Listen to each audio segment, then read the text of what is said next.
karena diwaspadai setiap orang. Namun Salah satu penyakit paling mematikan di dunia. Dengan tingginya prevalensi diabetes mellitus di Indonesia, ada salah satu pasien bernama Lisa berusia 19 tahun yang mengalami keluhan-keluhan tersebut. Dia memutuskan untuk ke dokter dan didiagnosis diabetes mellitus tipe 2. Langkah apa yang sebaiknya Lisa lakukan dan apa peran ahli gizi dalam menghadapi masalah tersebut? Yuk saksikan videonya.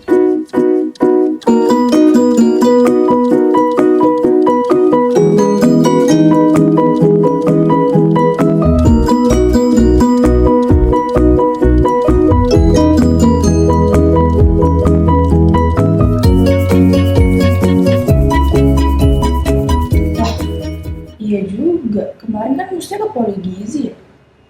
Malah diagnosis serem-serem banget lagi. Ke Poligizi aja deh, barangkali di sana ada jawabannya.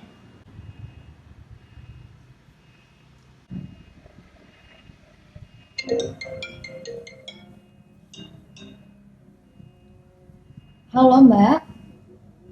Iya, selamat pagi. Saya dengan Karin, ahli gizi di Poligizi RSUD. Ada yang bisa saya bantu?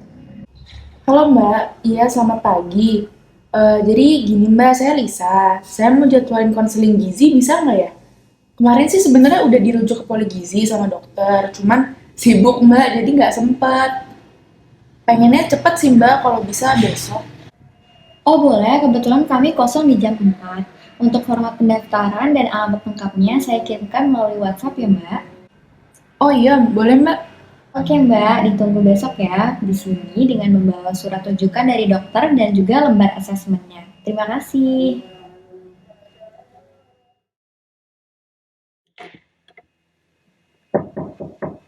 Iya, silakan masuk Mbak. Isi Mbak, selamat sore. Selamat sore. Dengan Mbak Lisa ya? Iya. Oke, silakan duduk Mbak. Oke, ini lembar asesmennya saya terima ya Mbak. Tadi gimana Mbak perjalanannya ke sini? Macet atau gimana?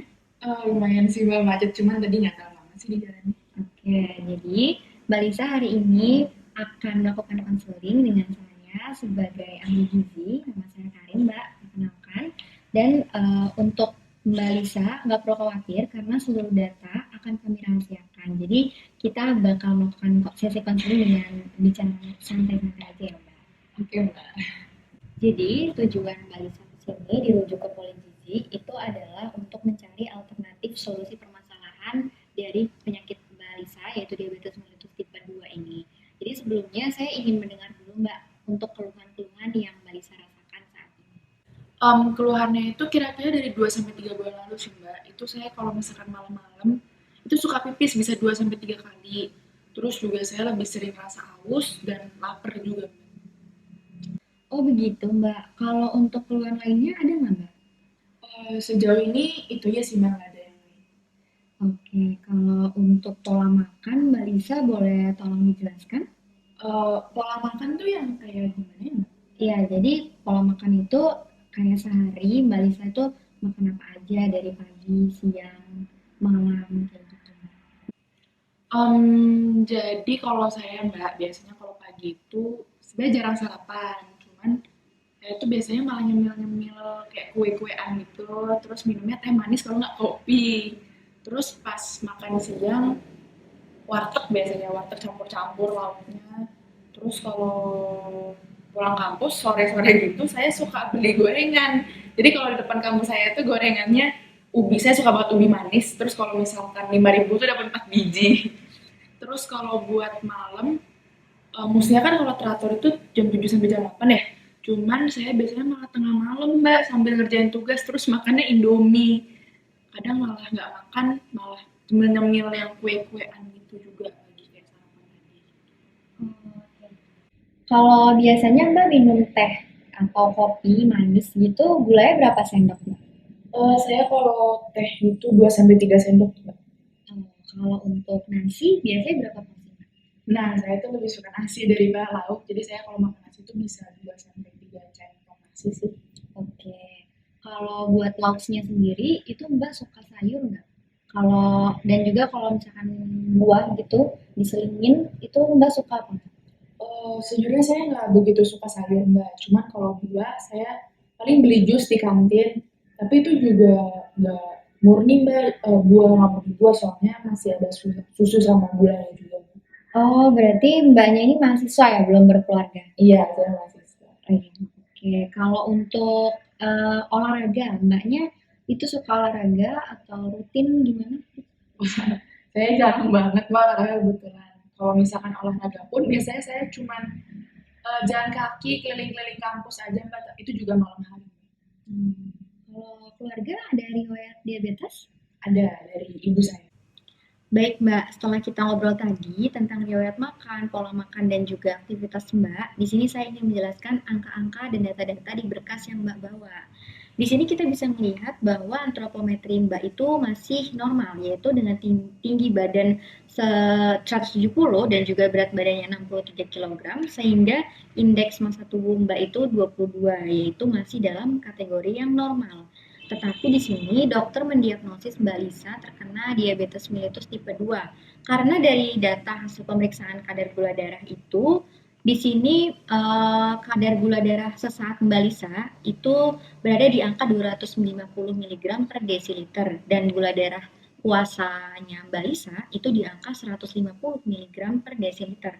Dan ini termasuk tinggi ya Mbak. Nah, berdasarkan cerita yang Mbak sampaikan, ada beberapa hal yang kemudian mengarahkan Mbak ke diabetes mellitus tipe 2 dan ada resiko-resikonya nih Mbak. Yang pertama, Mbak itu suka makan gorengan, suka minum teh, juga kue-kue manis, terus jus dengan tambahan susu dan gula, lalu Mbak itu juga jarang makan sayur dan buah, dan juga pola makan yang manis-manis ini kemudian mengarahkan ke diabetes mellitus tipe 2 seperti itu Mbak. Lalu yang kedua, dari sisi aktivitas fisiknya Mbak, itu Mbak jarang melakukan olahraga. Dan satu lagi Mbak, Mbak punya riwayat penyakit diabetes mellitus tipe 2 yang diturunkan dari ibu Mbak. Gitu. Jadi dari cerita yang bisa saya simpulkan ini, Mbak ini kurang mendapatkan informasi terkait makanan dan zat gizi, sehingga pola makan Mbak itu kurang baik. Hal ini ditandai karena konsumsi berlebih Mbak pada makanan dan minuman manis. Mbak juga kurang aktivitas fisik, jadi gulanya sangat berlebih di dalam tubuh Mbak gitu. Sampai di sini ada pertanyaan dulu nggak Mbak? Oh, kalau gitu gimana ya, Mbak, cara ngerubahnya gitu biar penyakit saya nggak makin parah? Baik, selanjutnya saya akan menjelaskan mengenai beberapa alternatif solusi yang bisa Mbak pilih untuk menurunkan kadar gula darah yang menjadi penyebab masalah Mbak ini. Nah, di sini Mbak bisa mengatur pola makan dan juga melakukan aktivitas fisik. Nah, kalau dari pola makan, Mbak kan punya kebiasaan untuk minum teh manis, lalu kopi manis, dan juga kue-kue dan cemilan yang manis gitu. Nah, bisa nih Mbak untuk dikurangin makanan dan minuman yang manisnya. Cemilan manisnya juga dikurangin, lalu untuk teh atau jusnya itu dikurangin gulanya, susunya, seperti itu Mbak. Mungkin awalnya rasanya itu aneh ya Mbak, kan karena biasa manis gitu. Tapi ya sedikit menyesuaikan dulu lah kalau misalkan dilakukan demi menurunkan kadar gula Mbak gitu. Nah, kalau untuk konsumsi buah dan sayur, ini kita punya panduan untuk makan yang ideal melalui ilustrasi isi piringku.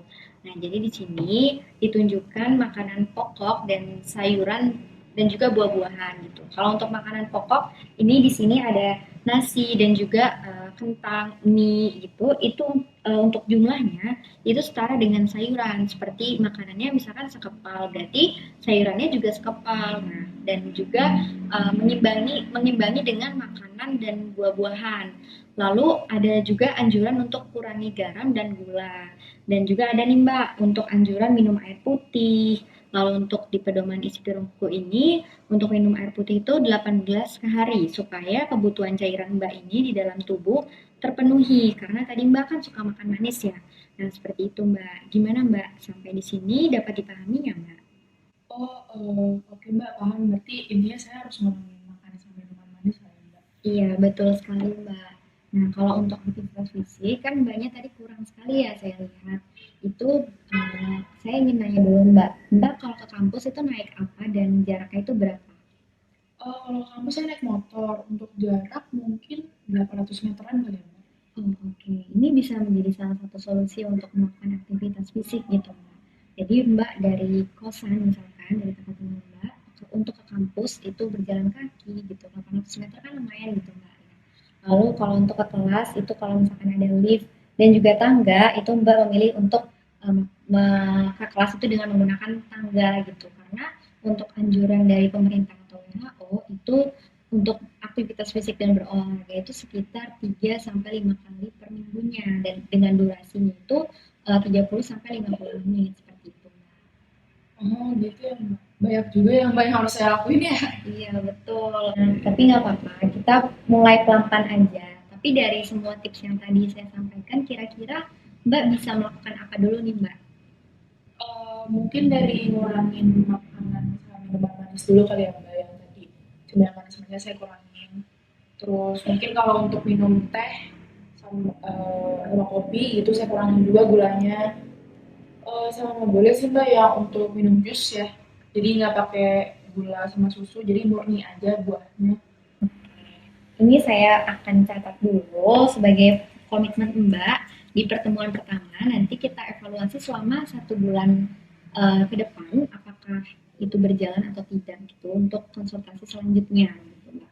Kalau Mbaknya merasa agak keberatan atau ada hal lain yang ingin ditanyakan terkait dengan penyakit Mbak ini, boleh hubungi saya melalui telepon yang sempat Mbak hubungin saya kemarin. Oke Mbak. Oke. Ini saya kembalikan berkasnya Mbak. Semoga Mbak sehat ya dan juga semangat untuk melakukan perbaikan dari pola makannya. Baik, terima kasih ya Mbak. Iya, terima kasih sama-sama juga.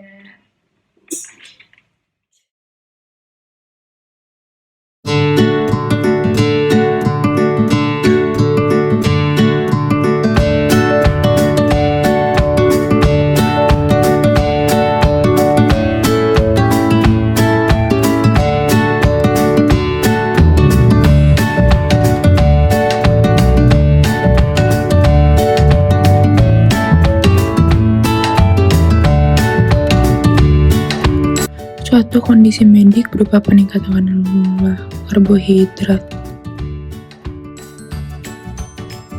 Wah, ini panduannya lengkap banget sih. Mbaknya yang ngejelasinnya juga enak banget. Oke deh. Baik Mbak. Terima kasih banyak ya Mbak.